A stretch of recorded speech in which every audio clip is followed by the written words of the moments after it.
Hi, everybody. Good evening and welcome to our initiation call for the. Oh, man, we have over 100 persons on already. Hi, it's great to see everybody here. This is our initiation call for the 21-day Phoenix Challenge. So it's the first call to help get you set up and organized for excellence over the next 21 days. So I just want to make sure that everybody is able to hear me. So before I go any further, I'm going to do a quick audio check. And my question to see if you're really hearing me is to let me know where you're joining us from, which country. You can put the flag. And if you're in Jamaica, you can also tell me the city because I know a little bit more about the locations in Jamaica.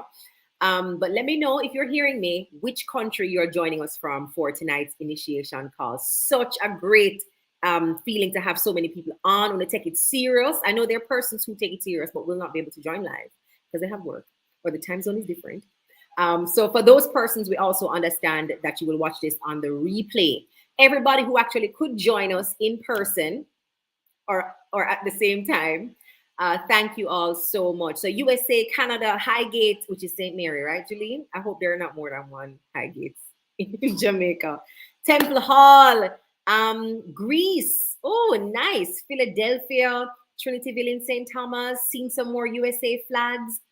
St. Andrew, New York, Barcelona, Port Moore, Costa Rica. Thank you guys so much. It's great to know that I'm coming in clear and everybody's able to hear me. So again, thank you for prioritizing tonight's session and for making the time to be here for this initiation call. Now, we've done it on YouTube.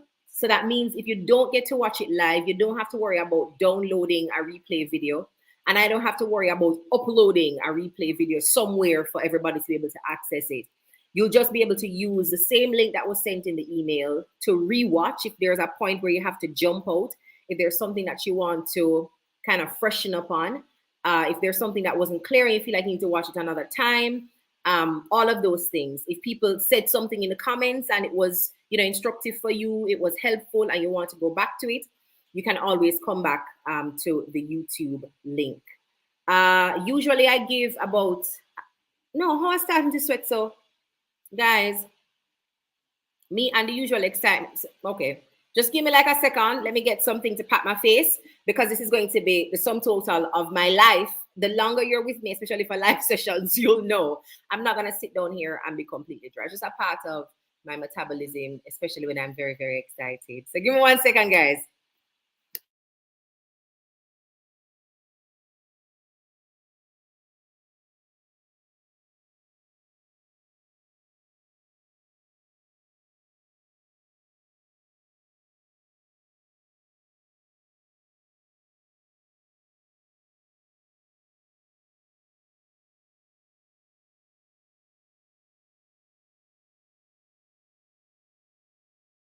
And I still see some comments coming in from persons who are telling us their location.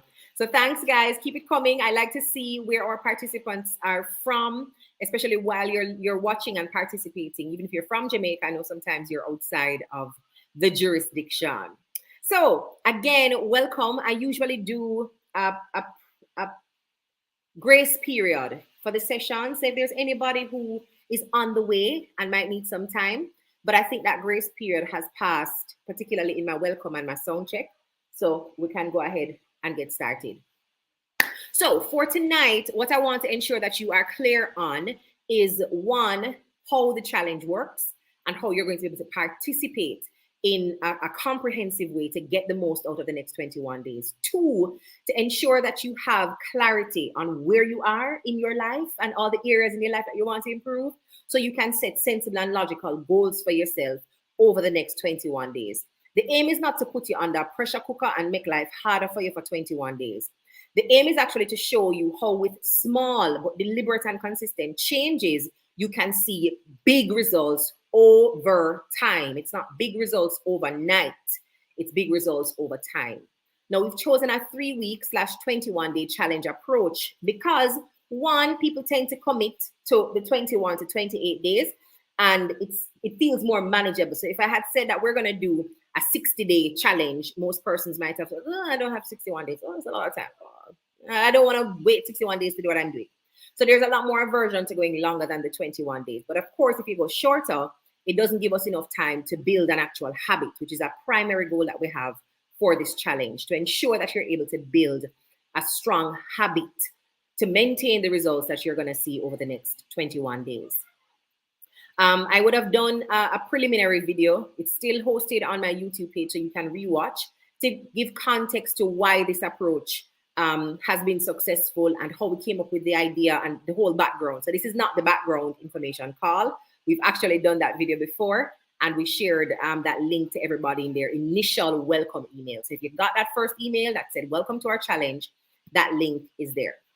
Now, to get started in terms of doing the assessment, so we see where you are and where you genuinely want to make some change and need to make some change and see some transformation. I'm going to ask how many persons actually have a copy of our 21-day challenge tracker. That's the first thing. Who has a copy? And then next, if you don't have a copy of the tracker, do you have a copy of our planner? That's the background is swallowing up my planner. Wait. Lord. Okay. Who has a copy of our Success Farmers Guide? So just reply whichever one I've called that is relevant to you. If you have the tracker, you say tracker. If you have the Success Farmers Guide, you can say planner. Ha, somebody joining us from Phoenix, Arizona for the Phoenix Challenge. I love that. It's poetry. It's poetry. Right. All right. Okay. Okay. So if there's anybody who may have missed our initial email that actually included the link to the tracker, I'm going to send it here again. I know sometimes things get lost in the depths of our inboxes. So I'm going to take it that some persons perhaps did not see that we had that tool available. So dropping the tracker here, the link to the tracker. Now, our tracker is $11.99. It's something that I designed specifically for this challenge. And even if you do have the Success Farmers Guide, the challenge tracker is very specific to the 21 days and the systems that we're implementing for the 21 days. So I'd still encourage you to get a copy. It's a downloadable file. So as soon as you make the purchase, it's accessible to you. If you're savvy on your computer, then you'll also know how to make your edits inside the PDF app. But if you're somebody who still needs it tactile and tangible, of course, you can print it out and have that physical tracker with you to do your daily log on how consistent you're being across the challenge. Now, if you don't have the planner and you don't have the tracker, I'm encouraging you to at least get a journal. Okay, is the background going to swallow this too? So this is my journal. We actually designed this on the Success Farm. It's a regular notebook, but we have some affirmations on the front. We have 3 versions of it. But I'm using the I trust myself to make good decisions version. But giving you as an example that you can literally just use some lined sheets and a book, any regular journal, in order to set up a tracking system and a daily logging system for the challenge. So it depends on how fully you want to immerse yourself in the experience, but also how specific you are about certain things like tools. I know that when I'm doing challenges, I want something specific to the activity that I'm doing. So I created the tracker just in case there's anybody else like me who wants the dedicated, specific, recommended tool. So you'll have that available. But if you don't have that, you can use a notebook, and you can also use the planner, one of the note sheets. So we'll show you how to modify both the notebook and the planner to facilitate the daily tracking. All right, so the importance of this challenge is actually going to be determined by you. You have to know why it matters to get this done. I know everybody can feel and sense when something is just not right. You're looking, you're gauging, you're assessing and scanning, and you're looking at your life and say, no man, something is out of whack, something is out of order. We need to get it together. We're at the end, essentially, of the first quarter of the year. So you know by now that time is really not waiting on you. It's running away. And the longer you take to get things done is the more frustrated you're going to feel with yourself when you get to half year and you only have 50% of the year left with all of your goals looking at you. Worse yet, when you get to the end of the year and you're watching people reflect on their successes, celebrate their wins, pop their bottle of champagne, plan again for their vision board for the next year, talking about the things that they have accomplished. And you realize that if somebody asked you, you couldn't contribute anything significant except to say, well, I'm still alive. Now that's a big, big thing to say you've done at the end of the year, like literally to survive it. But for those of us who want to do more than survive the year, we want to find a way to flourish inside our year. We can't allow one quarter to pass and we're not knocking out essential goals or essential milestones towards certain goals. Now, one of the things I ask you to remember, if there's anything at all that you remember in this challenge, is that self-discipline is not just about your goals. Your goals are an outcome. Achieving the goals are an outcome of self-discipline. But the essence and the root, the value of self-discipline is really self-love. It is the highest form of self-love. And I'm asking you to remember this day by day, across the 21 days, that what you are doing is just demonstrating to yourself that you love yourself.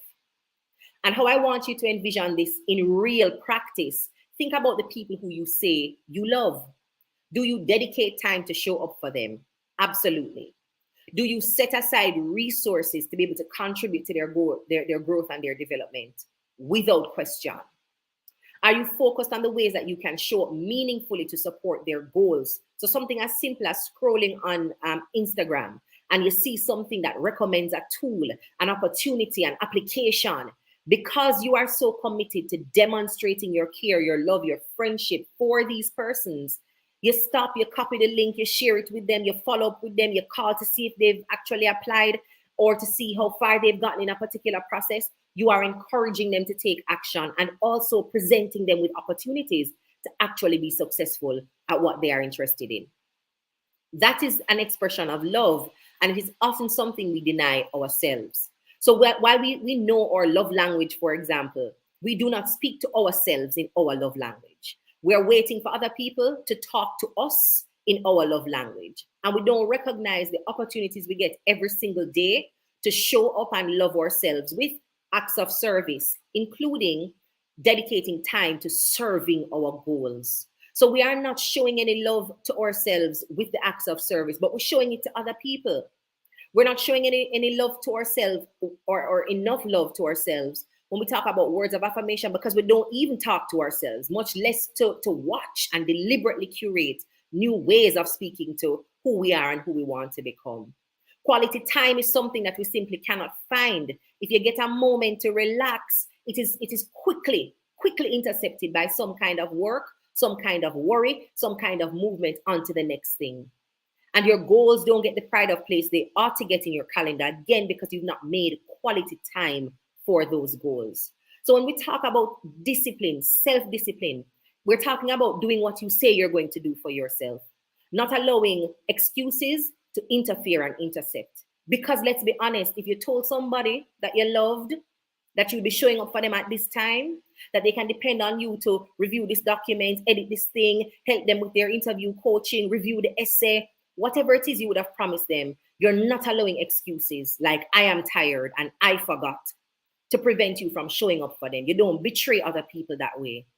But we tend to betray ourselves that way. So self-discipline is an act of self-love because it also forces us to stop this endless cycle of self-betrayal. So I want you to think about a couple of things as we're going to go through this exercise now of assessing where we are in our lives, where we have not been showing up with love for ourselves. And it shows up in every area of your life. When you're not doing and being loving to yourself, it shows up in some core and key life areas. So when we talk about your health and your wellness, like your diet, are you loving to yourself with what you put in your body? Some of us give no thought to that. But if we're raising children, Lord God, we research every kind of diet where the child must have, all the essential things that must be on their plate, every which way that they can cook it to make it the most nutritious. We are showing up to take care of the people we love. And how you take care of your children's plate is a great example. The time you take to prepare their meals, because you're not looking for the fastest, easiest thing. You want it to be nutritious. You want it to be healthy. You want it to be well cooked and well presented so they will eat it. But when you're thinking about your own food, God bless if you even remember to eat. God bless whatever is on the plate, because it's probably something that you throw out and shake out and dash out of some tin or some bag. Or worse yet, get from a deep fry machine in a drive-through. So we're going to walk through using our challenge guide. But before we get started with that, I want to remind you that you can use a notebook. So when we're thinking about the notebook, what I show on screen, you literally can replicate that table on a page in a notebook or on one of the notes and reflection pages inside the Success Farmer's Guide. So I'm going to share it on screen now. And remember, if you don't have a tracker, if you're going to get the tracker, then fine. You probably don't need to work it through in the notebook as yet. But if you know you're not going to get the tracker and you know you're not going to, right, you know you're not going to get the tracker, make sure you have your planner or a notebook that you're going to take this down in. And of course, don't worry if I'm going too fast. Remember, you'll be able to do a replay on this video.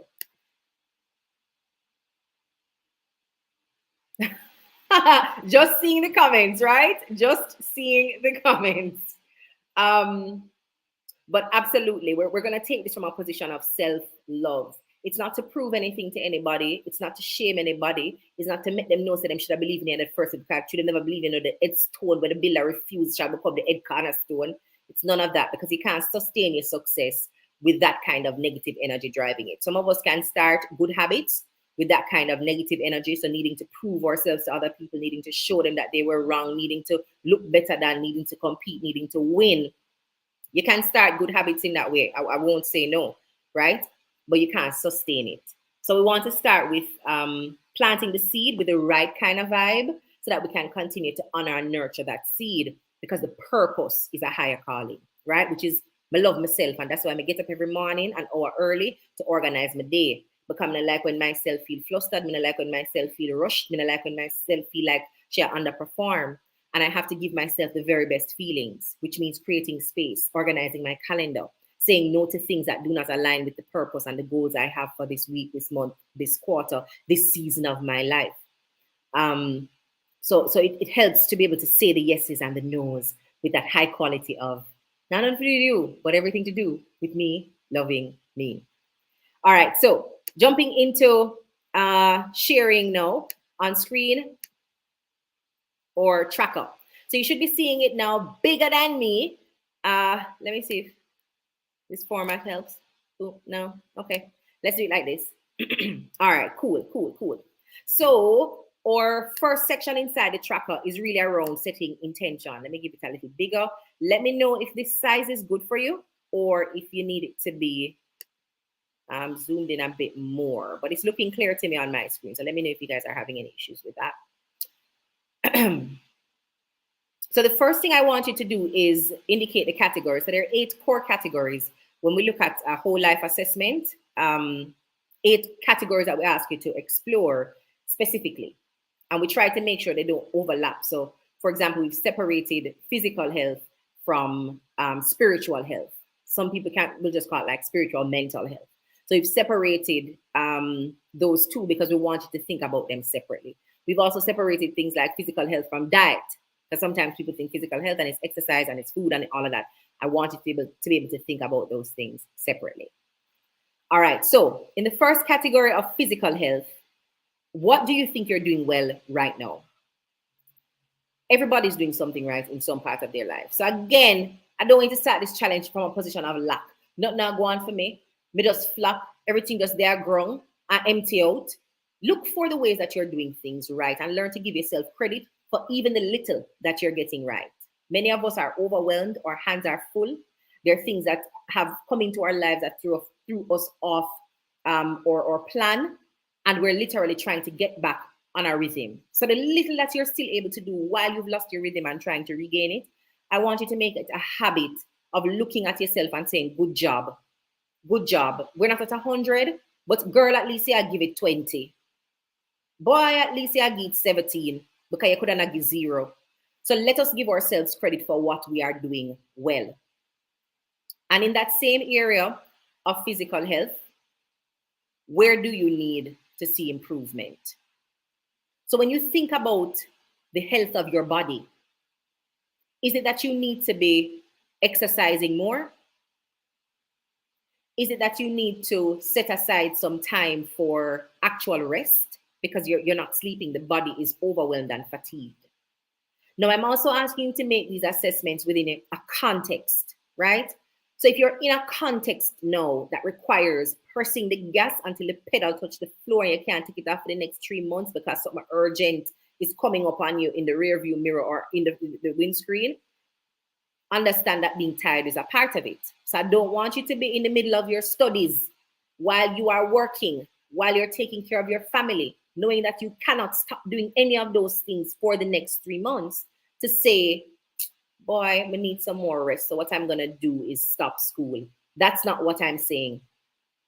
Think in the context of the season that you are in and be honest. If this fatigue is as a result of a short window that I'm really having to press gas, can I hold it out for the next 6 weeks? Can I hold it out for the next 2 weeks, whatever the period is? But make sure you have an end date, because you can't be running yourself thin 24/7, 365 days a year. So assess yourself for the season that you're in. And similarly, when we get down to the self-care category, I also want you to be honest. If you're in a tight fiscal season, like you're trying to close out a particular debt, you're trying to put your finances together in order to qualify for your pre-qualification letter from the bank, or to actually purchase a home or build a home or buy some equipment for your business. Let us be honest. Going out and doing your nails and your hair and getting a 2-hour massage with hot stone and aromatherapy is not going to be smart and appropriate for the season that you are in. So I want to caution us as we make the assessment to give ourselves context for our reality. We're not picking some fairy tale out of the sky. We know the life we have, we know the situation we are in, and we know the goals that we're trying to accomplish with the resources, the time, the focus, the energy that we have. We want to be sensible in setting these goals and also deciding on a habit. It don't mean you're not going to reach for the best and you're not going to challenge yourself. But I'm also asking you not to be unreasonable with what you're determining to do or deciding to do, and then not factoring what the consequences are going to be, when those can be very real consequences.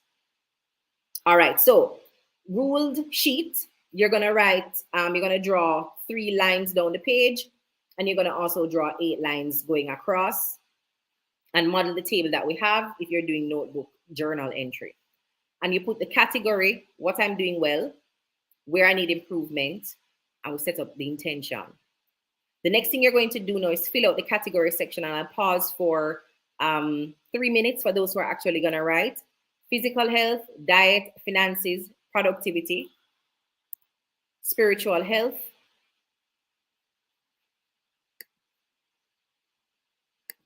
let me take the banner off so you can see what's at the bottom. Relationships / community, personal development, and self-care. So for those who are writing it in, pausing so you can look at what's on screen.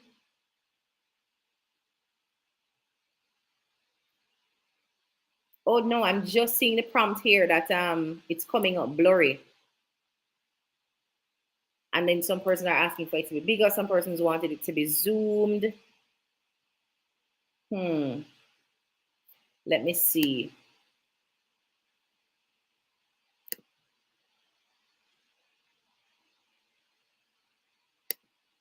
I'm not able to tell based on the back end that I am at if what I did a while ago was helpful. I'm depending on the comments to indicate if it's looking clearer or bigger.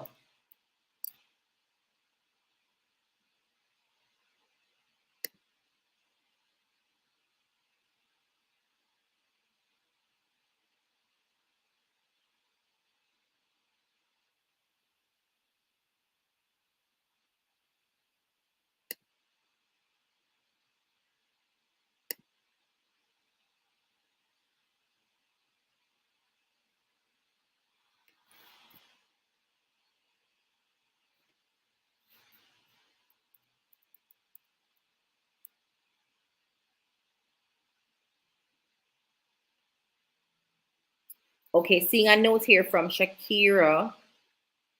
It gets clearer when you switch in the settings. So if you go on your device, for persons who are on desktop, you can switch the settings to the highest quality video, and the quality will change on your end. Someone has also recommended taking a screenshot. So if you want to zoom a little bit from your phone, that can also be helpful. But most recommendations here are for adjusting picture quality on the viewer end. All right, so once you have that set up, which is your table, this is now to help you with assessing where you are and what changes you might need to make over the next 21 days. So what are you doing well in those areas? You can take some time to write it down. Now, this might take for you a half an hour. Some of you might have done it already because you downloaded the document. Some of you may have done it as part of your quality of life assessment inside the planner. But if you're doing it for the very first time, I would encourage you to set aside probably 30 minutes minimum to think through what is actually working in these key life areas, where you want to make an improvement, and then what the intention is that you're setting for the next 21 days. So I'll give you an example of an intention I'm setting for the next 21 days is to work out as in visit the gym 5 days a week. So while I have 21 days, I'm not going to go to the gym for 21 days. I'm going to go to the gym for 5 days. But I'm going to ensure that there is movement and physical activity for all 21 days. So for the 2 days that I'm not physically going to the gym, I'm either going to take a walk, do a light jog, do some sit-ups in the house, do a run if I have time. But there will and has to be physical activity every single day for 21 days. And 5 of those days, I have to be physically in the gym. When it comes to diet, asking yourself the same thing about what you're putting in your body. And then what is the intention that you're setting so that your diet can reflect self-love? Are you eating like somebody who loves themselves? That's a simple question we're asking you. When you put food in your mouth, you're doing it like somebody who loves yourself? Are you doing it regularly enough like somebody who loves themselves? Is that how you feed your children? Is that how you feed your spouse? Is that how you feed a guest in your house? Is that how you feed your mother, father, if they live with you? The way you feed yourself? For some of us, the answer is going to be no because we're too busy, right? But we're going to make the quality time to show up and do loving things for ourselves, for our goals throughout this 21 day.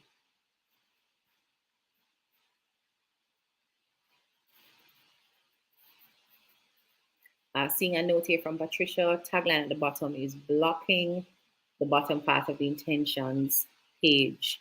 Bottom part, that's the self-care section. Is that the self-care section that's that you're not seeing? That's the last thing that's there. There's personal development, and then there is self-care. And then somebody else has recommended the pinch and zoom as well, which kind of moves it around on the screen for you. Hoping that that's sorted, Patricia. If not, let us know. So yeah, I don't expect you to do this in this initiation call, but I want you to understand what is required to get yourself ready, right? So we have to know where we are. We have to know what we are doing well, what we can be doing differently, and set a very specific intention about doing that thing differently. When you think about your finances, that's the other question we're asking. Are you handling your money like you love yourself? After you work so hard for this little, for this much, are you handling that money like you love yourself? Have you put aside money in your savings? Have you put aside any money towards getting yourself a healthcare plan or a life insurance plan? Have you put aside any money towards investment? Or do you just spend and hope, say, stretch and make it to the end? What are you doing with your money, and is it demonstrating consciousness and love and care for yourself? And if you're not doing that consistently, set a clear intention now about the habit that you're going to build over the next 21 days to improve how you're managing the money like you're smart, managing the money like you love yourself, managing your money like you value the work that you put in and the rewards of that work. And even if you're not getting what you think your work is valued at now, it you get now, wasting it now can't be a good idea. Not budgeting for it now cannot be a good idea. So an idea about how we could build in a simple habit here. I'm not asking you to put aside $100 every single day, $100 every single day. But a good habit around your finances would be to budget for how much you're going to spend over the next 21 days and keep and log every single dollar that you spend. We have an app that we recommend in the Success Farmers community. It's the Every Dollar app. It's an app by Dave Ramsey, and it allows you for free to set up spending categories, allocate funds to each budget line, and then track every single day how much money you're spending. So when you're going over budget, you will see the red line that you've gone over budget. When you're halfway through the budget, again, it loads up and you can see that you're at the halfway mark for every single line item. So it helps you to track your money and stay present with how you're spending, particularly if you have an aligned way you want to spend. You only want to spend X amount of money on leisure activities, on relationship building activities. You need to get to a particular threshold around your savings each month, utilities, what you're spending on gas or transportation, what you're spending on groceries, what you're spending on eating out, what you're spending on self-care activities. What is the number? Do you have a detailed budget for your money? Do you know where every single dollar is supposed to go every single month? And are you able to account for that? Like specifically point and say $35 went here, 65 and 66 cents went here. I overspent by $37. I underspent by $500. I'm $3 or $50 away from my savings target. Are you that conscious of how your money is moving in and out of your purse? How we handle our finances is also a demonstration of our emotional capacity. So when people are stressed out, when people are overwhelmed, when people are feeling depressed, one of the ways that you can tell is how they're managing their financial resources, what they take it to do. So the substances that they're buying to put in their body, that can tell you when something has changed significantly in someone's life. So your money tells a lot on you. And if we're going to be loving and we're going to be intentional and we're going to be successful at managing ourselves and our lives, one of the things we have to get serious about, especially if I'm assuming I'm talking to an entirely Black or a group of people from African descent, we especially need training and prompting and guidance and constant reminders about managing our money well. It's not something that is culturally taught. So we're here as grown-ups having to learn these things ourselves. Don't make it take 10 generations for your family to learn it. If you're at generation number 6, please make it be you, generation number 6, that breaks certain generational curses and habits and passes on better money management and financial literacy skills to your children, nieces and nephews, or anybody who passes through your care and is under your influence.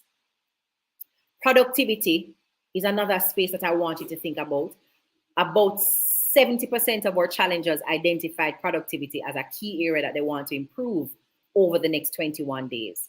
What that will look like for you inside this challenge is setting up time blocks.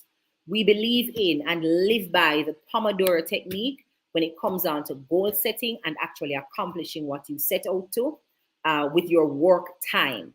So most of us say we have 8 hours of work. Essentially, we're dedicating about 9 to 10 hours of work each day. When you count the travel time and when you count the time you spend preparing to do the work and the time after work that you still can't stop because the work don't finish, we're actually spending more than 8 hours each day on work. Unfortunately, most of us are not using the 8 hours to actually do work. Most of us spend that 8 hours trying to recover from a distraction.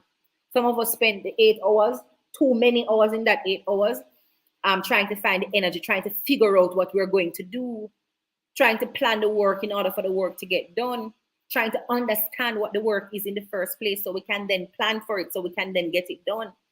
And so you'll be exhausted at the end of the day and still not have the outcomes that you intended to have. So one of the things we encourage you to do over the 21 days regarding your productivity is to set up some time blocks. So if you say you want to, let's say you want to build a business. So one of your goals might be to build a business. And I'm going to ask you to actually share in the comments what are some goals that you may have for the next 21 days around productivity. And we can use those real examples now to come up with a habit or a set of habits that can help you to be successful throughout the challenge. So if you have a productivity goal, please write it in the chat and I'll use it as an example. So to begin, while I wait on those to come in, when you set up a time block, what you're doing is telling yourself that between this time and that time, I am focusing on getting this work done. If you're managing multiple projects at work, all at the same time due or almost due, everybody urgent, give each project 2 hours, 2.5 hours inside the day. Instead of trying to straddle and multitask and do everything at once. So you have 10 tabs open, sitting in 2 meetings at the same time, drafting 6 different emails around 6 different things, and asking your brain to do what is essentially impossible, which is to focus on many, many things at once and do the many, many things at a level of efficiency and high performance. It's not going to happen. So set up your time blocks between 9:30 a.m. and 11:30 a.m. I'm working on this thing, and I'm setting a reminder on my phone. I'm also setting my timer so that every 45 minutes it goes off, and I'm prompted to take a 5-minute rest where I get up, I stretch my legs, I take a breath, I go and drink some water. I probably check if I've missed any calls, but you don't go in and try and check emails, right? So you're setting up a time block to help you dedicate 45 minutes within a 2-hour window, 45 minutes at a time, working on a particular thing. Now, sometimes you want to extend your time block, and that is absolutely fine. Absolutely fine. You can extend your time block if you want to, but we encourage you to start with a 2-hour time block, see how it works. If you see that you catch a flow and the 2 hours is up and you still want to keep at it, no problem. You just extend to another 45 minutes. But let me check now to see if we have any examples inside the chat.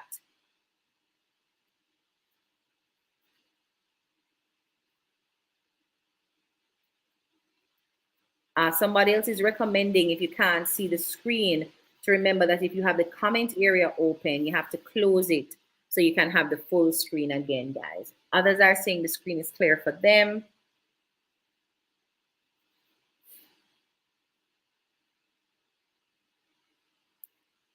All right, good.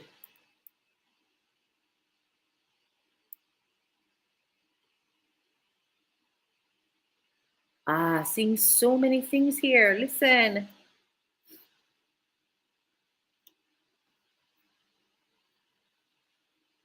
All right, I have built my business, reading a journal a day for my master's, becoming a doula, studying for my PMP certification,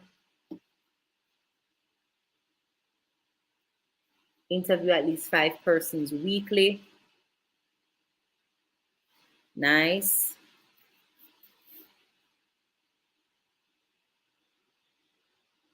Build my hair product line, launch my healthy snack cracker business. All right, a lot of business goals here, a lot of business goals. So what I would recommend, guys, around setting up a sensible time block and a productivity habit for these business goals or these productivity goals. First, put the time down in your calendar for the next 21 days that you're going to dedicate at least 2 hours to getting this work done. The 2 hours can be research on day 1 and day 2. And then for day 3, those 2 hours is setting up your social media pages. And then for day 4, you're using those 2 hours to make some cold calls or to do further market research. Day 5 is 2 more hours that you could be reading, preparing, interviewing somebody to hire into the business, looking for an online course. Day 6 is 2 hours again that you could be applying the actual skills that you've learned to the business. But pick 2 hours at a time. Pick 2 hours at a time until you can make more time in your day.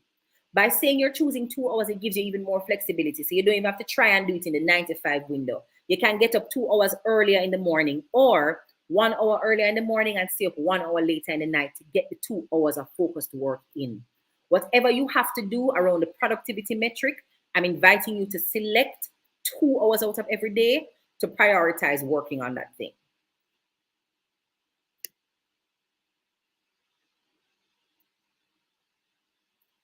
Spiritual health, this one is very flexible because we all define our spiritual health a little differently. For some of us, that means being in community. So it means going to church, showing up for our Bible groups or women's meetings or men's ministry, things like that. You know what is spiritual work in your life. You know what is the divine order that you're trying to align your work and your thoughts and your behavior and your words with. Have you been deliberately doing that? So for me, a spiritual practice or a habit that we recommend inside our Phoenix Challenge all the time is to set aside at least 20 minutes, preferably at the start of your day, where you're doing some kind of reflection, meditation, prayer, reading, or sitting in silence, whatever that practice looks like for you. But learn to develop a spiritual practice. And spiritual does not mean religious. It can be a religious practice, but it does not have to be a religious practice. A spiritual practice can include listening to a podcast that helps you to handle your anxiety or some mental health challenge that you're dealing with, some emotional challenge that you're dealing with. Spiritual practice is essentially centering your spirit and your energy. And we don't give ourselves deliberate time to do that. We're expecting to have resilience in the moment of stress and have peace when things are not going well. Like just know how to have it. You know, I'm unhappy here and I just need to have some happiness. That it's not sitting down somewhere waiting for you to grab it. It's not like that. It takes practice to be able to generate those things internally, to generate those things consistently, so that when you need it, you've already developed a practice of thinking the thing that generates the happiness, of taking the deep breaths in a pattern that helps to calm your nervous system, of making the walk in nature, getting the sunlight, doing the exercise, whatever that spiritual practice is, it's something that you have to build into the spiritual DNA, the spirit man or the spirit woman, so that peace is always with you and it's not something that you can lose because you make it a daily practice of generating and carrying that peace, that presence, that stillness. The Bible calls it the peace that passeth all understanding. That is when your spirit is settled and centered. And we have to give ourselves room every single day to center the spirit. A Sunday or a Saturday is simply not enough. So we invite you to dedicate 20 hours over the next 21 days to a spiritual practice. Whatever it is, it could be reading a verse for the day. It could be writing out something in your journal. It could be a meditative practice. It could be deep breathing. It could be going on your knees in prayer. Whatever the spiritual centering feels like for you, select a deliberate habit that you're going to commit to over the next 21 days. For our relationships now, this is sometimes one of the most exciting spaces in the challenge. Many people don't pick this as the first or the most important one, but we're always surprised at the end how including a simple practice every day around this transforms intimate relationships, friendships, antagonistic relationships with people who you don't like. Just choosing one deliberate action that you're going to take around community building, around demonstrating and giving off good gas and love to others, it changes the temperature of our relationships. Now, remember, we're doing this from a place of self-love. If you're thinking about a difficult relationship now that you can't even bother, you know what Krystal talk about, because if a one relationship will not get no attention at 21 days at that one, you're not going to tell that process there. If you already have that, relationship in your head, that's great. Because I'm reminding you that we're taking these actions from a position of self-love. When you love yourself, carrying a grievance, carrying anger, carrying hate, carrying jealousy, bitterness, unforgiveness, carrying that in your body is a disservice to you. Make no mistake, you're not punishing the person. They get up every day, them yawn, them brush them teeth, them eat them breakfast, them belch, and then them carry on with them day, almost as if you don't matter. And what you decide to do while they're doing that is to hold a grievance, anger, negative energy in your body for them. That doesn't do any good for you. And in fact, it disrupts the natural processes of your body. You have to understand that carrying around a grievance disrupts your nervous system. You'll be walking around and you think about the person and your belly you say, my stomach just sick. What is happening is the blood has left your gut. Your body has gone into fear mode because thinking about this person reminds you of something that you have lost, something that has caused you pain, something that make you feel like you're in danger. Maybe them betray your trust. Maybe them tell lie upon you. Maybe they are friends with people who you are no longer friends with. Whatever the thing is, the memory, the reason that you have them up, the thought of them changes how blood flows in your body. So the digestion system shut off now because the body goes into flight or fight mode. It now have no time for your processed food. So the eyes then get a little more alert. You realize the edge just starts hurting. Every time I talk about a situation here, it's like my pressure just go up on my edge just hurt me. It's not because the situation is bad. It's not because the person just got bad in the last 60 seconds. It's not that them do you something in the last 5 minutes. Your thinking around it and your refusal to release that grievance is changing how your body works. Your heart starts to race fast. Your hand them start sweat. like actual focus and energy that your body needs to do the work that is in front of you, to be sitting down in stillness and actually in peace. You literally are fraught up inside, throwing off how your body is digesting food, throwing off how your heart is pumping blood, throwing off how neurons are connecting in your brain. You can't continue to do that to yourself, because remember, in those moments where you're having those thoughts, the person don't do you nothing. Them probably not even there. Move on, doing something else. And you have taken no steps to mending that breach or to releasing that grievance. So when we think about improving our relationships, while you may not get back into community with that person, while you're not going to invite them over to dinner, one of the ways we're going to have to deal with ourselves, our body, managing us from a place of self-love, is releasing the grievances that we're carrying against people. And the more you release it, is the lighter you feel, the happier you feel, the more joy, the more peace, the more focus. The more difficult it is for anything to throw you off your game, because you are practicing less and less, holding up the grievance and changing how your body's functioning just because you want to carry on not liking or being unforgiving towards somebody else. It does not help you in any way, shape, or form. What helps you is to assess what you have learned from that situation. What helps you is to decide what responsibility you need to take, because make no mistake, we always bear some responsibility in creating our life circumstances. And what helps you is deciding what you will not do moving forward, what new boundaries you will set, what new standards you will hold, and what you will be looking out for as red flags for yourself and red flags coming from other people, to make sure you don't end up back in that position.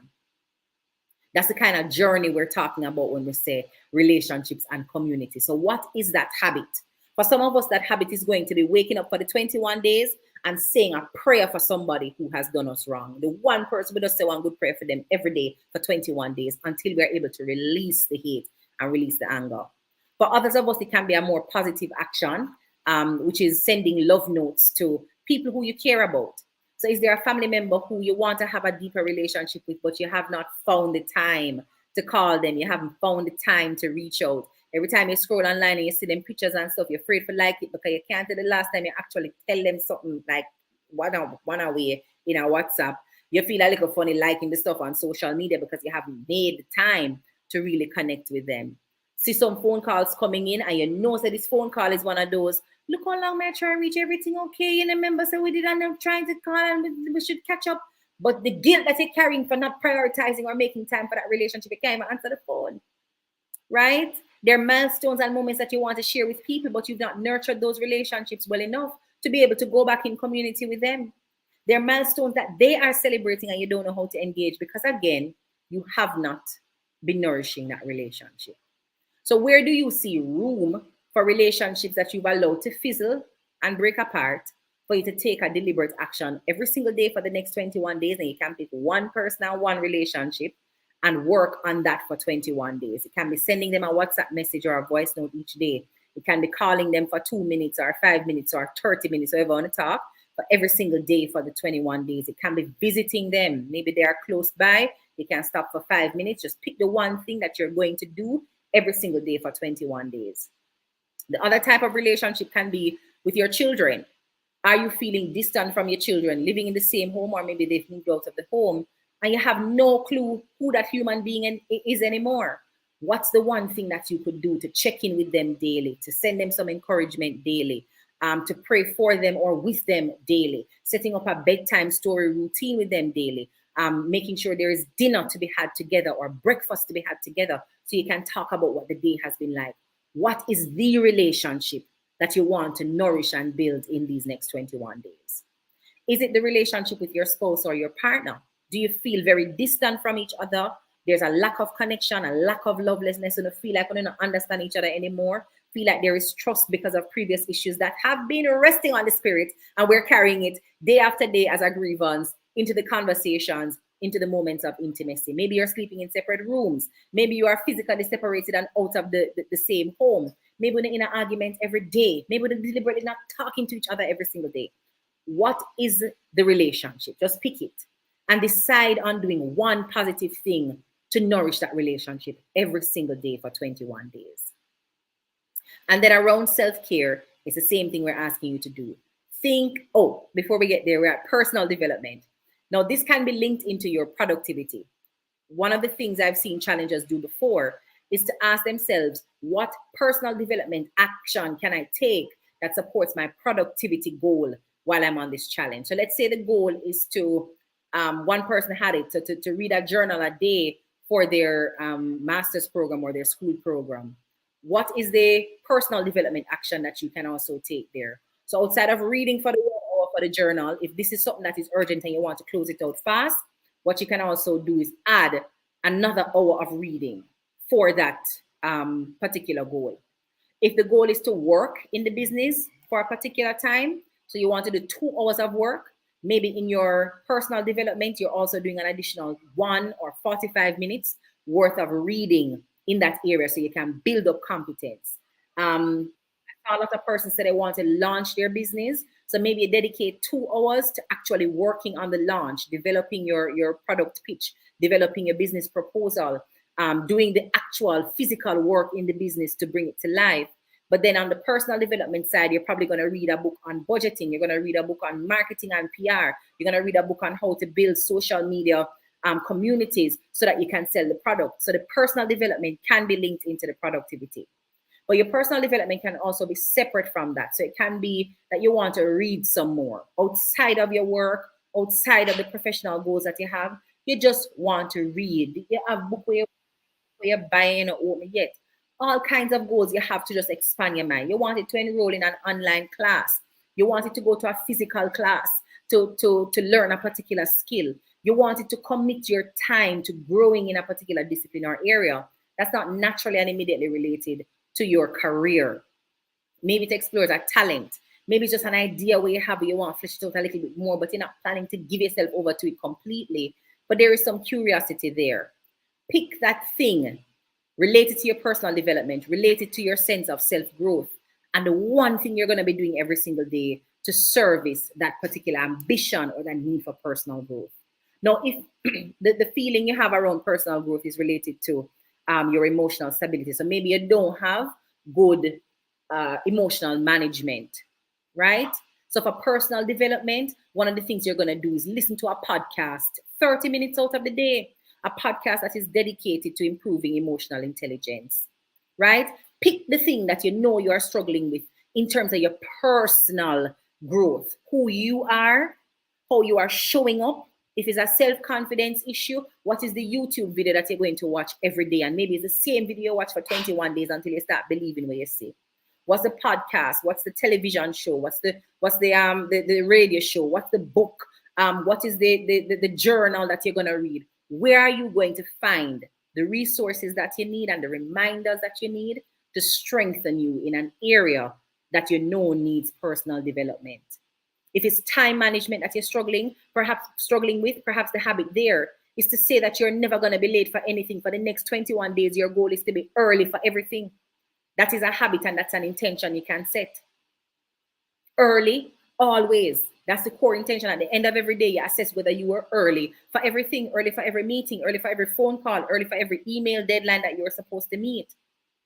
But you know what you're struggling with in terms of personal development. And if you're not able to select this very quickly and decide on what that thing is, you can drop it in the chat and let's see if we can come up as a collective. We have hundreds of people on, come up with a way that you can develop a habit around improving personal development. So what is the thing that you have been struggling with?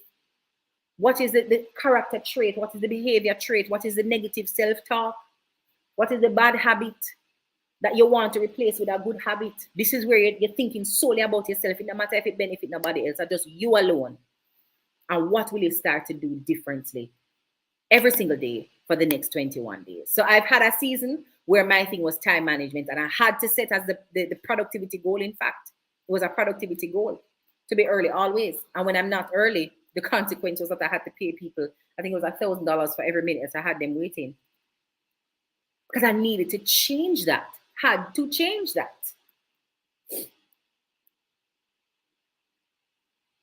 All right. Procrastination. There you go. So that is something, inconsistency and procrastination, complaining.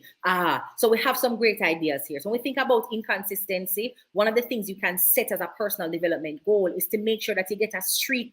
You get a streak every single week for one of the, let's say you're procrastinating or you're inconsistent on your productivity related goal. The personal development goal is to be able to get a streak every single day. Every single day, I do what I'm supposed to do. Every single day, I'm early. Every single day, I dedicate the 2 hours and I actually complete the 2 hours. Every single day, I'm able to meet with my accountability partner and share that this is the way that I have been consistent. So if it's inconsistency that you're trying to figure out, see if you can build consistent action into one of the other goals and then track your level of consistency through that. A sense of urgency in daily work. I see inconsistency coming up. Again, can't stick to a routine. So this challenge is helping you to build that consistency by giving you the single action you're supposed to take every day and holding you accountable until you get it done. For procrastination, one of the things that we will ask, well, we have asked of you to do is to select the thing that you need to accomplish around a productive goal, around your business, around your work. Select that, and we're going to show you how to develop a streak in those areas. So if there's any other thing that you feel personally, you could develop a skill, you could develop a habit, you could develop a routine. Think positively. I would like to, because the intention we have to set, and then we'll find a routine that helps you, or a habit that helps you to live out that intention. So around inconsistency, what is your intention? Frame it that way. Around your procrastination, what is your intention that you're setting?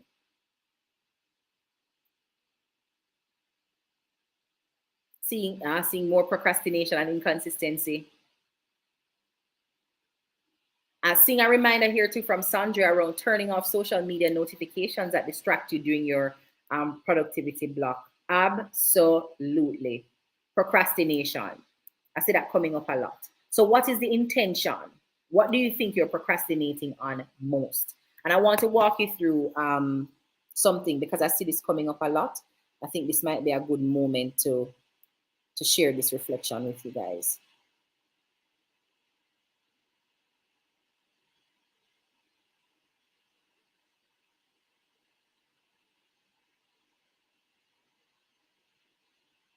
So those who struggle with procrastination, I'm going to ask you to think about a couple of things. First question I'm asking you, what do you do to distract yourself or to take your mind off of what you're doing? So when you're procrastinating on something, the brain has to be doing something else so that it's busy, because you're not going to sit there and stare in space to procrastinate. It does something else. What is the thing else that you're doing? What are the thoughts? What are the activities that you use to distract yourself and feel so busy in order to procrastinate?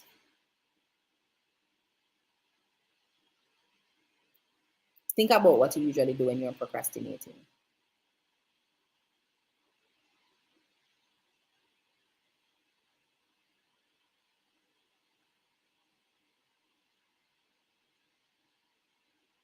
The other thing I'm going to ask you to think about, somebody said I shop online, I watch TV, listen to music, think about everything else, daydream. See that? Guys, do you know how much time that takes, right? And the cost as well of doing the shopping when you should be doing the working. Now, what you can make a list, browse the internet, social media. Okay, so one of the things we social media coming up again, talking to family and friends for hours. What you can do is to pair that negative thing that you're doing, but it feels fulfilling for you, and it's almost automatic. Two options you have. You either go on a hiatus around social media, around online shopping. So for the next 21 days, we're not doing any online shopping. For the next 21 days, I will be off social media. I don't know how many of you can handle that. Or you're going to put yourself on a social media timer or diet. So you're only on for 30 minutes in the morning, 30 minutes in the afternoon, 30 minutes at night. Set up something that helps you to remove the bad habit. That's the first thing.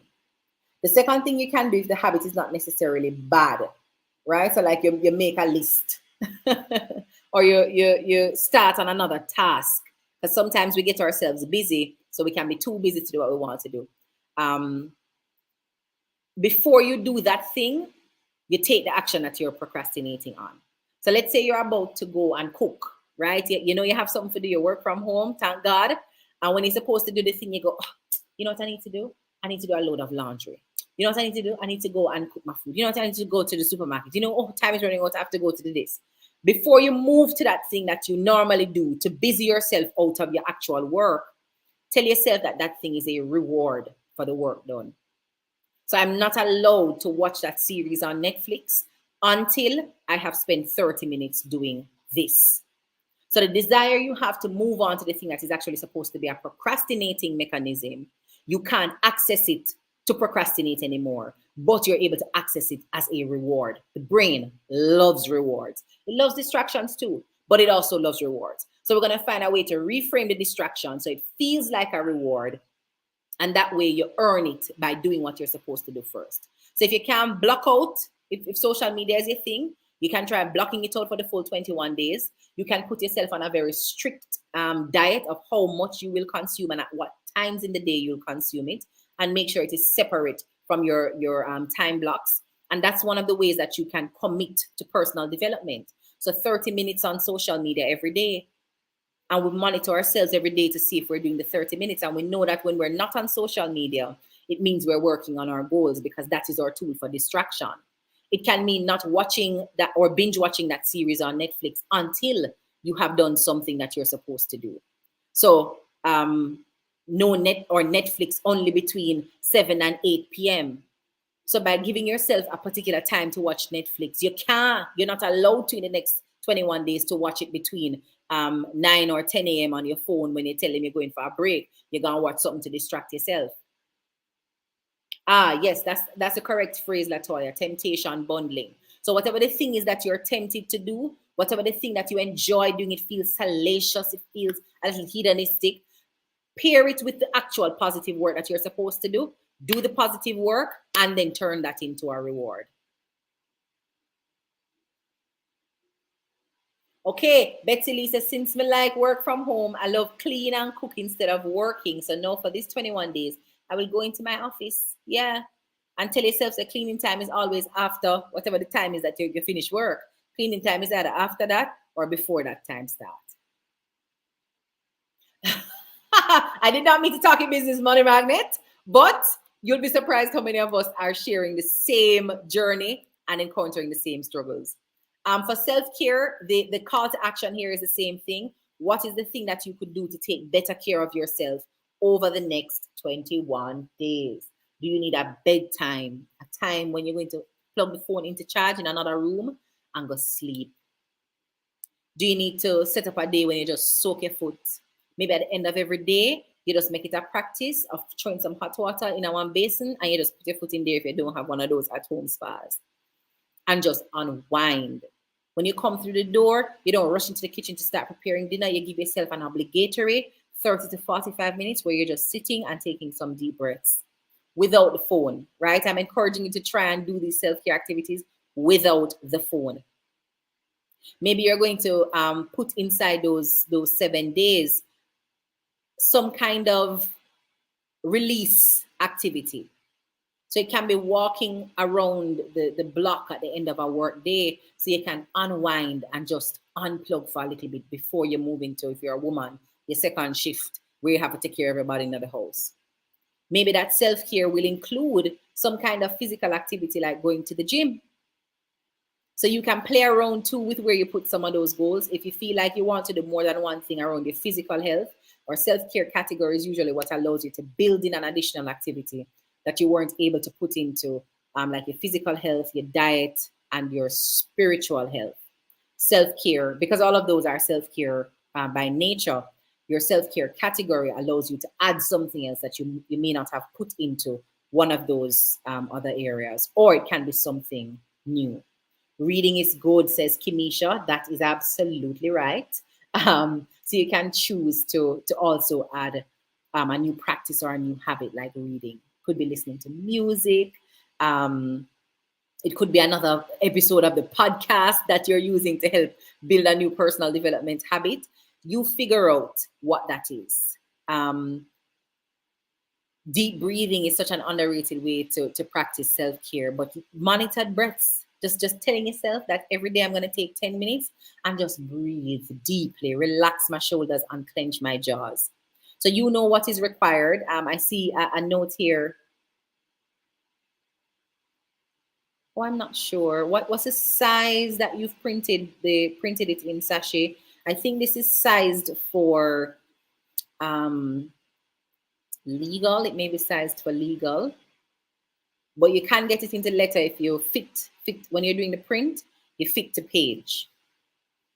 So let me know what size page you're printing it on. If you want to reprint, just prompt before you hit print the fit to page option. And if you do have some space, you can just scribble that in at the bottom if it gets cut off. Maybe writing it just below where you have the last thing. The last column or row that you're able to see, just writing underneath that the page that has gotten cut off. Then that's if you don't plan to reprint it, right? Like you can't bother to reprint it under the fit to page, you can try and scribble it in at the bottom. But I'm not sure what the setting was that you had printed that one on. Ah, ooh, I will set my challenge to watch the news once a day for 30 minutes. Hardest thing to wake up and exercise and meditate before the school and work day begins. And so maybe that is the self-care or the physical health or the personal development action. So some of those things we can decide which category we're going to put them in based on what other things we're going to get done for the 21 days. Now, once you have filled that out, I've left space here for you to set some baselines. Now, here are the baselines that I need you to set. I want you to weigh yourself, stand on a scale, and indicate how much you weigh. Because at the end of our challenge, it is almost a guarantee that you're going to lose weight the right way, right? Not maga down and shrivel up and disappear, but the fact that your body actually has not been using and just storing up for hibernation because it thinks one day you're not going to have any food and you're just going to have to feed off of the fat in your body. When you start to change the quality of what you're putting in your body and adding the physical activity and adding the rest, the body optimizes. So I want you to expect to drop some pounds. Even if it's not a goal for you to drop pounds, I want you to expect your body to optimize physically. That's part of the journey and part of the spin-offs and benefits here. So this is not a weight loss challenge, but it's almost a guarantee. If you're doing what you're supposed to do across 21 days, you're going to see your body get lean. So I want you to get on the scale and weigh yourself. Try and weigh yourself by Wednesday so we don't get too far down into the challenge and you don't know what your starting weight is. Get your weight and check the size of your waist, hip, and bust if you want to. But definitely get the waist and the hip size and write that down in the baseline section of the planner. I also want you to think about the areas where you're very clear right now that you have to set an intention around so you can change it. So I saw some persons indicating that some categories they already have things set up and things are going well there. Perfect. But think about like your finances and the baseline. What do you have in your savings? What kind of financial habits do you have? Are you budgeting? So you can write things like no monthly budget, no savings habit, no tracking of personal spend. So as we went through the areas where you saw there's room for improvement and what you're not getting right, I want you to gather all of the things that you feel like you're not getting right or you need to get right urgently and just put them on a single page.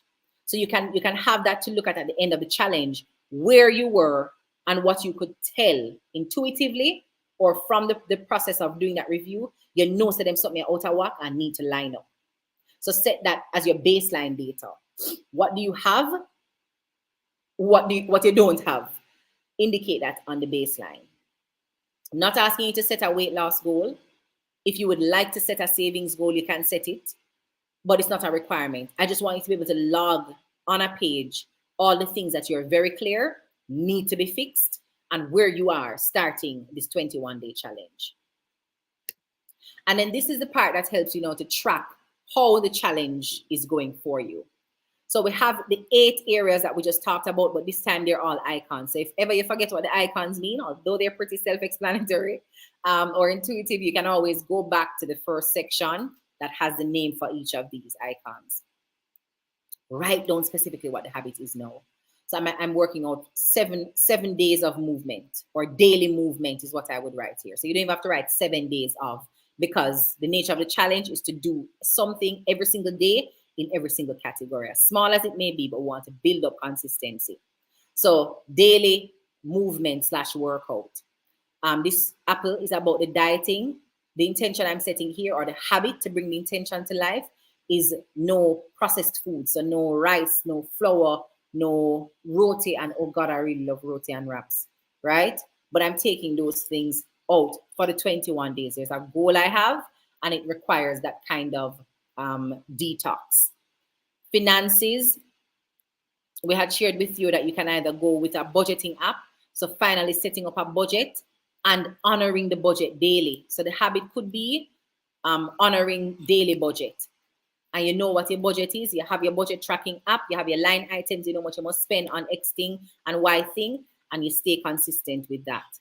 This one is around your productivity. So are you dedicating 3 hours a day to something, 2 hours a day to something? You write it in. The spiritual practice, what is the habit? 30 minutes a day for something, 15 minutes a day for something. What is the thing that you're supposed to do to build up spiritual strength and capacity and centering for yourself? Community and relationships, personal development, self-care. And I've given 4 extra lines in case there are additional habits that you feel you can take on. So you know your capacity, but there are 8 basic things that we want you to change. So I want you to pick something that you're going to do around your physical health, around exercising, around movement, around sweating. Everybody has to have a physical goal for this challenge. Everybody has to have a goal around what you're going to put in your body, what you're going to put in more of, what you're going to put in less of. Are you cutting out alcohol? Are you replacing every kind of drink with only water for the next 21 days? Are you moving from a heavy rice and peas and chicken diet to a fruits only diet, to a juice only diet, to a fruits for breakfast, to no rice, to no chicken and going only seafood, or no animal products at all and you're going only vegan? What are you doing around the food you're putting in your body for the next 21 days? Everybody have to pick something. Have to pick something. You need one thing that you're going to start doing or one thing that you're going to stop doing around what you're putting into your body. So if it's no sugar, not with artificial sugar for the next 21 days, write it down. That's also going to mean like no bread, right? Because it has artificial sugar in there.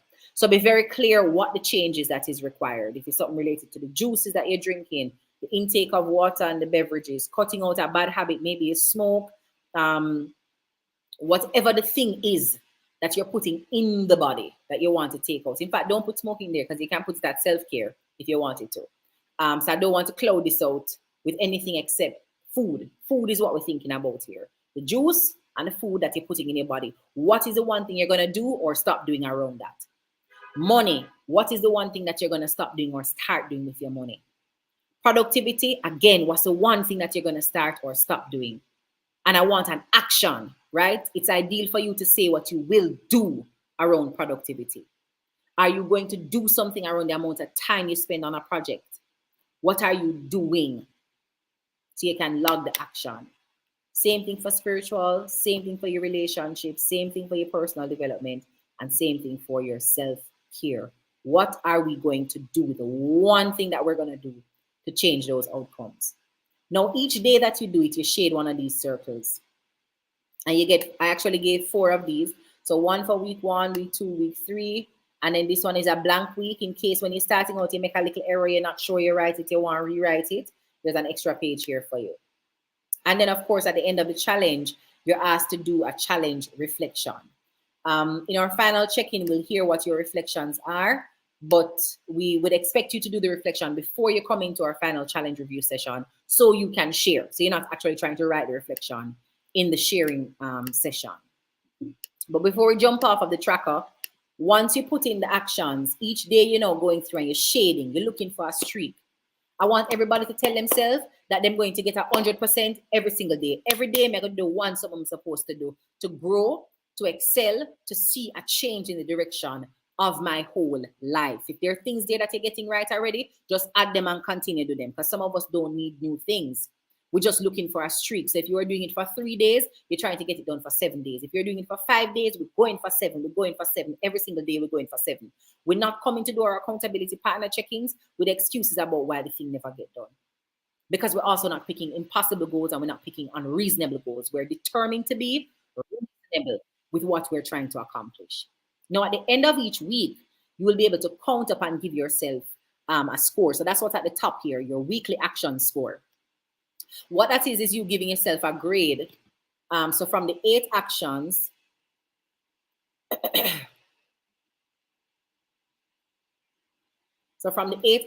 assuming that you only do 8 actions across the 7 days, the highest possible score you can get is 56 out of 56. We're all going for 56 out of 56, and I will tell you why. I'm going to be putting you in pods because of the size of our challenges. We have over 600 persons who signed up. We're going to put people in pods. What I've noticed is that sometimes people sign up for the challenge, say they want an accountability partner, get assigned to the accountability partner, and then the accountability partner can't find them, right? And because I don't get to do personal interviews to gauge which one of you are likely to jump out and leave the person hanging, what we've done this time is to make sure that there is a group check-in. So if one person cop out and say, chop, can't bother, them can't find me, they don't know me, so them can't go hold me accountable. I'm going to don't answer the email when they email me. I'm going to block the number of a WhatsApp. I've got to be the seat, right? To avoid that being the case, and then having persons reach out on day 7 to say, well, my accountability partner has not responded to my email. I don't know where to find them. Can I have another accountability partner? And then I'm not sure where to pull one from to give to you because maybe other people are paired and doing their work.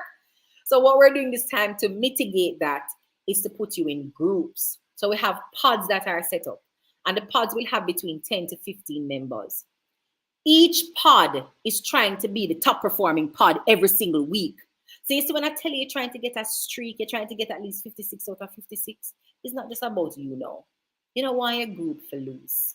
You know what, when we do the point standing, and we set up the little roster and we say group A and group this and group that and group this is in the lead, and this your group you have the highest amount, and your group that's there back can't reach at the top. So I need you all to take accountability for yourselves in the context of others who are also working hard. So that's one of the ways we're kind of doubling up the accountability. It's not just being accountable to yourself and one other person. Know your results are responsible for the success of others. And that can also help psychologically to improve the likelihood that you're going to do something that if I did just up to you and it affect you alone, if you don't do it, you probably wouldn't do it. But in these 21 days, you recognize the value of doing it, not just for yourself, but to put the team in a better position. So that when we do the rankings each week and we show you where each team is, your team can be at the top. Or if you realize the team is at the bottom, you know what you need to do to raise up the average, to raise up the percentage, to raise up the action score so that you can get to the top. So you get bragging rights at the end of this thing. So whoever knows that they're that kind of person, you probably want to volunteer to be the team leader. If you're the one who don't like lose, you don't like when people get left back, you don't like be the one left back. When it's time for you to connect the group, you can probably volunteer to be the group leader. But I will need to hear from each group who their anchor person is or their pod leader, so that that person weekly can send me the updates, send me the group average. And then, of course, when we come into our weekly check-ins, they can also speak on behalf of the group, or different persons can speak at different times. But at least we know we have one person who has the responsibility of sharing, asking questions, sharing what strategies are working, any challenges that they're facing inside the group. And then we can have a sense of greater community and collective action and effort. So that's one of the reasons why I need you to focus on getting the streak, guys, not just for yourself, but also to help your group to conquer the Phoenix Challenge. So when you get your list for your groupings tomorrow, you'll see group A, B, C, D, E, F, G, etc. I'm asking you to name your group relevant to the letter that is assigned. That's also a way of ensuring that 2 and 3 groups don't take on the same name. So if you are group A, find an A word, an A adjective, an A verb, an A bird, an A fruit, something with A that you're going to name the group for. Make sure it aligns, make sure it's either aspirational, inspirational, or something that matters to the group members. It can be a special code, whatever it is. But when your group members hear it, they must know what it means, and they must also be inspired to participate and give for that mission, and the name calls them to the mission. So if you're group C, it's a C name you're going to come up with. If you're group E, it's an E name you're coming up with. And then the group has to select a pod leader, and that person will email me and tell me, group P is calling themselves, the Phoenix group. Group R is calling themselves the Rise to the Occasion group. So it don't have to be one word, it can be a phrase, but make it short, so that we can have room to write it in. So the pod leader will share with me the group name, and then weekly the group averages, so we can do the ranking ahead of our weekly accountability check-ins. So we're ramping it up to make sure that as many people as possible are prompted to participate and stay the course, because you're not alone. But we also reduce the risk of us lining you up with an accountability partner. And because you have that one person and that one person alone, if that one person is not showing up, you're kind of left out there in the cold without an accountability partner. So I'm really looking forward to that element. I'm asking everybody to show up for their group, show up with encouragement, show up with motivation. I will leave it to you to decide how you want to connect. So I'll share for each group the emails and the phone number of those group members. You can decide to do a WhatsApp group. You can decide to do a Facebook group. You guys can decide to do a closed group on Instagram. Whatever works best for you. So they can stay in touch, send in on a daily updates, share when they're having a frustration, give feedback to the other person on how them can rise above a challenge. And of course, at the end of the week, to submit your scores to see what the average for the group is heading into each week or closing out each week. So I'm very, very excited about that component, guys, and the competitiveness that it calls for, which is another psychological tool to get us in the mood, jumping on the horse and staying on the horse until the end. So I'll pause here to see if there are any questions around how the tracker works for the challenge and how the accountability system works for the challenge. I look to the chat now to see if there's any question I may have missed.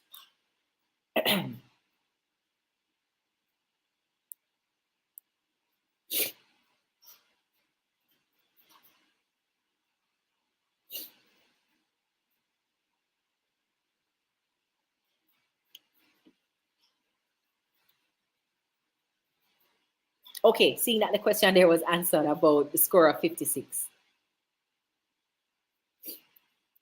And the habits should be the same for the 21 days, correct, or can we increase each week?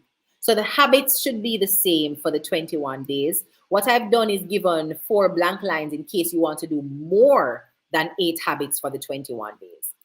But at minimum, your baseline is really 8. One thing in each of those areas that helps you to build a habit. It can be a small habit, it can be a big challenging habit. You know the level and the scale of transformation that you need.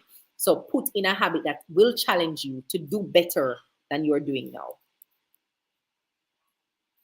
Every dollar seems not to be available in Jamaica. No, man, because I'm in Jamaica and I get it. Let me find the link to Every Dollar app for the App Store.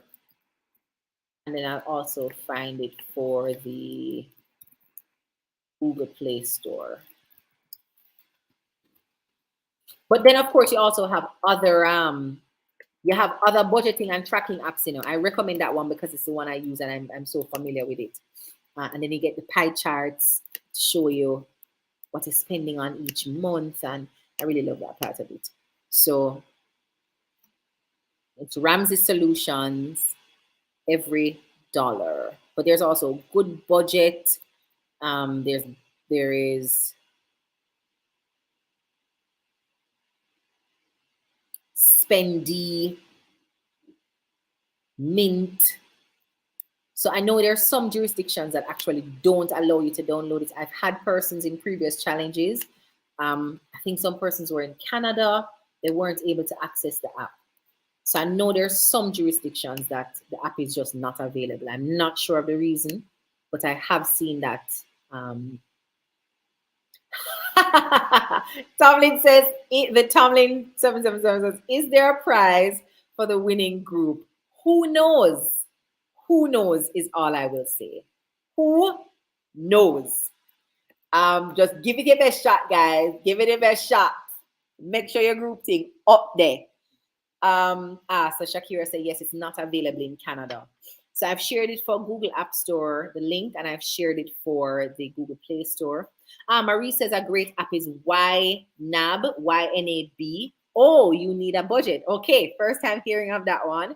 But guys, check it out. See which ones can work for you. See which one is available, which one feels more user-friendly, which one is your style. Find an app that you can stay consistent with. that invites you to be accountable with your money. All right. So looking to see if I have any other questions. Can you show the reflection page, please? Oh, sure.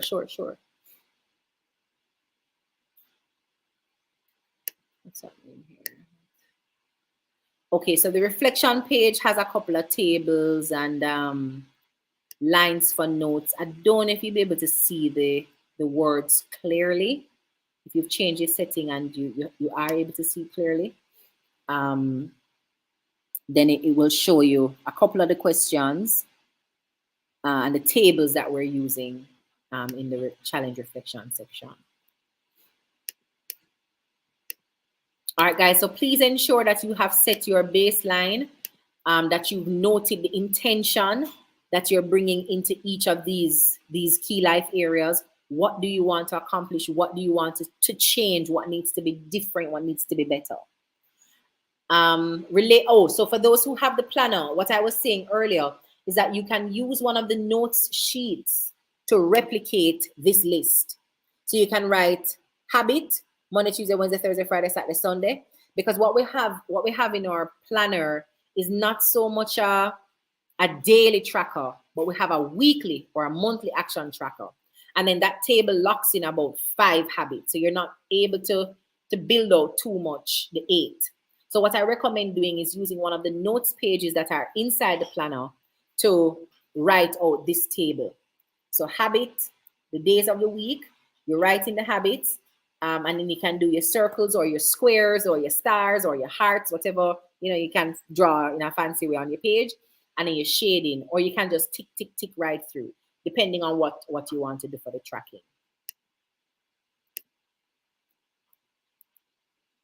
So, right. So I seen the question again from Shakira, if it's the flowers. So for the planner, what she's referring to are the monthly action tracker sheets that we have that have the flowers for the, oops, let me go back on screen. Oh, me trying to show this. Right. So this has, we have used this version before for the 21 day, but in the planner, you only have five areas. So it would be challenging for you to add 3 more rows for 3 more activities. But if you think you can, go ahead, right? I'm not saying no. I'm just looking for the path of least resistance. So what you can do, even in the success rate category, you can turn that into box number 6 and then add 2 more boxes under that, and then use that for the duration of the challenge. And then each day you're shading a flower, right? Or you can just build something different from scratch. Either is fine. So you can modify the table by expanding it down with 3 more rows. And instead of doing a daily circle, what you'd end up doing is a daily petal on one of the flowers. And every week you'll have a total coming down, and you move to week 2, you move to week 3, those tables would already be numbered for you. So commitment would be the same as habits. So you'd write your habits in that commitment column. Hoping that that is clear.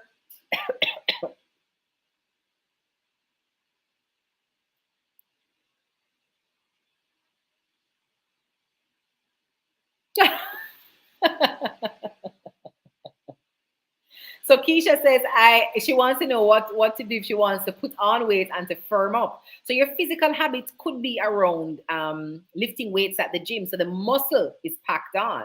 You don't have to worry about visceral fat, like the belly getting big. But you can build some muscle in the arm, muscle in the leg, muscle in the back, muscle in the core, things like that.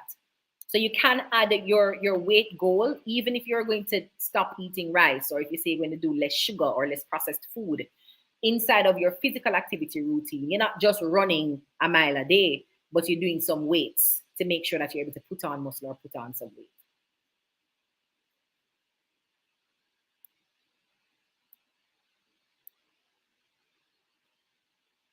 All right, just doing one more check to see if I have missed any questions. Yes, Andreas, I'll put you in groups. I'll release that table on Monday, tomorrow, and you'll see the group that you're in, the name of your group member, their email address, and their phone number. And then you guys can start contacting each other to align on the best way to stay in touch.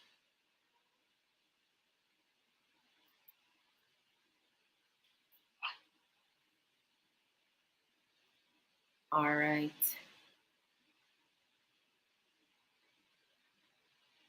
All right. Okay, so we are at the hour and a half mark. I'm going to stop it there. My intention was to not go over an hour, but we made it a little bit over the 1 hour mark.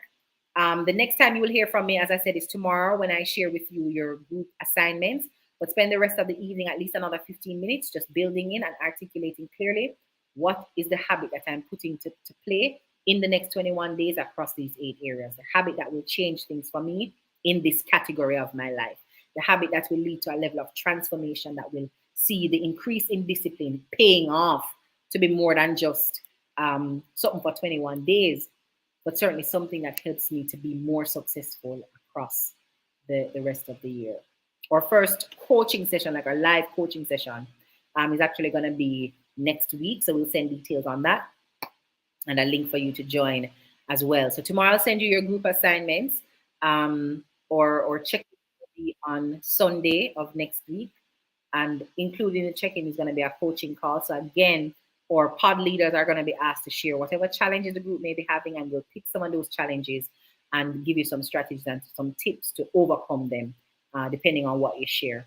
And then we'll have a second check-in at the end of week 2, and then we have a final check-in at the end of week 3, where we do the rankings and we see who come out on top and what those stories of transformation are. So I'm looking forward to turn it up in the group, and come back in with our weekly meetings, with those reports of success, of discipline, of challenge, but certainly overcoming those challenges as well.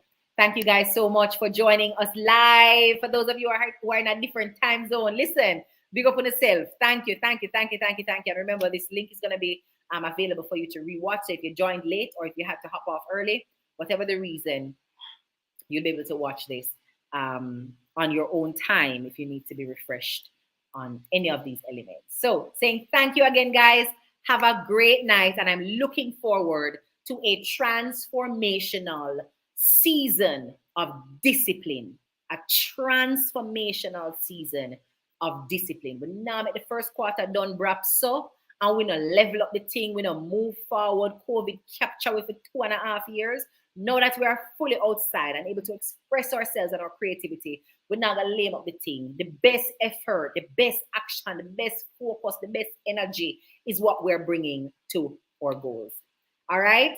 Take good care, everybody. Again, looking forward to your season of transformation and discipline. Happy Sunday.